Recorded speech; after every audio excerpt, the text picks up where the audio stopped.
forsaken by God. So I wrote him back and a brief note. And I said, the more I think about that, the more I struggle with all the emotions that come and all of what occurred. But yes, he was forsaken by God for our behalf. The song that we sang just before the lesson, those that are blessed are the pure, and those that are pure are the ones who have faith in Jesus. It is not those who have never done anything wrong in their lives. It is not those who by their own merit or because of the death of Jesus Christ. Now I want us to take a look at this story, and I want us to begin with this statement from Jesus. When he says, your father Abraham rejoiced at the thought of seeing my day. He saw it, and he was glad. What's he talking about? When did Abraham see the day of Jesus? What event is he describing? Is it all the promises that God gave to Abraham regarding him and his descendants being a blessing to the world through his seed, singular, through Jesus? Would it be with regard to all of those promises? Or would it be the substitute sacrifice that God provided in the story that's given to us in the book of Genesis chapter 22? What I'd like for you to do is to open your Bibles to Genesis chapter 22, and let's just very briefly, and then we want to focus on some verses at the end of that story. The Bible will tell us in the 22nd chapter of the book of Genesis that God came to Abraham, testing him, and he said, take your son, the only one of his kind, the son of promise, Isaac.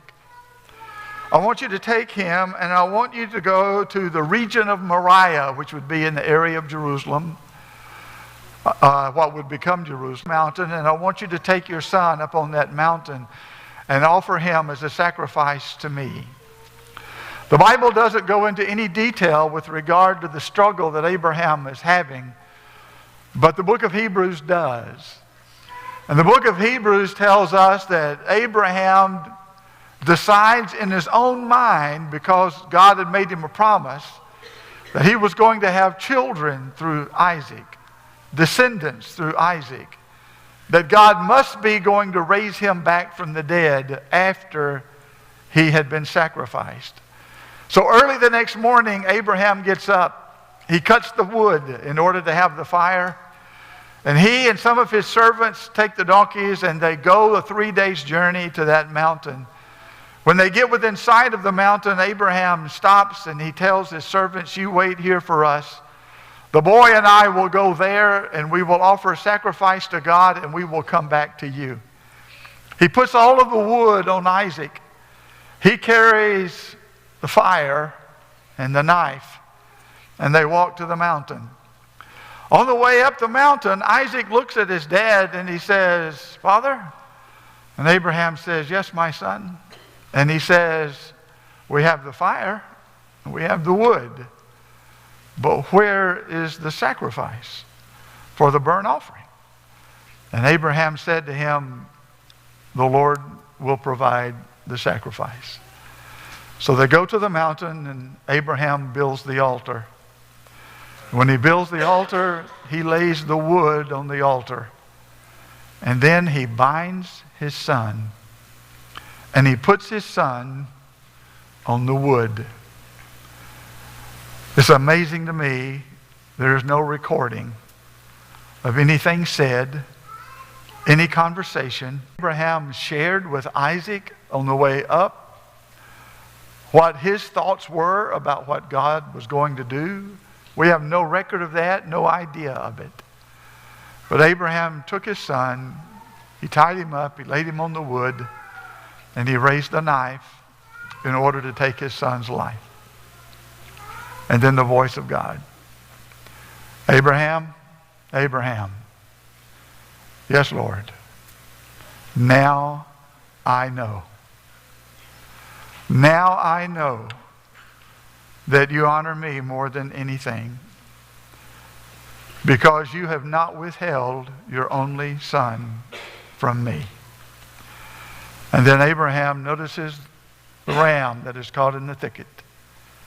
And he takes that ram and offers it as a substitute for his son Isaac, as he sacrifices that ram on the altar in place of his son Isaac. In a moment, or right now, I want you to look at verse 12, and I want you to read with me verses 15 through 19. The Bible. But God said to him, do not be so distressed about the boy. I'm sorry, it's 22. I was in 21. Chapter 22 and verse 12. Do not lay a hand on the boy, he said. Do not do anything to him. Now I know that you fear God, because you have not withheld from me your son, your only son. What verse does that take you to? What verse does that remind you of? It's John, where the Bible will tell us God so loved the world that he gave his only begotten son. What Abraham was willing to do, God did. What Abraham was willing to do in connection with his son. And now the Bible will tell us this, starting in verse 15. The angel of the Lord called to Abraham from heaven a second time and said, I swear by myself, declares the Lord, that because you have done this and not withheld your son, your only son, I will surely bless you and make your descendants as numerous as the stars in the sky and as the sand on the seashore.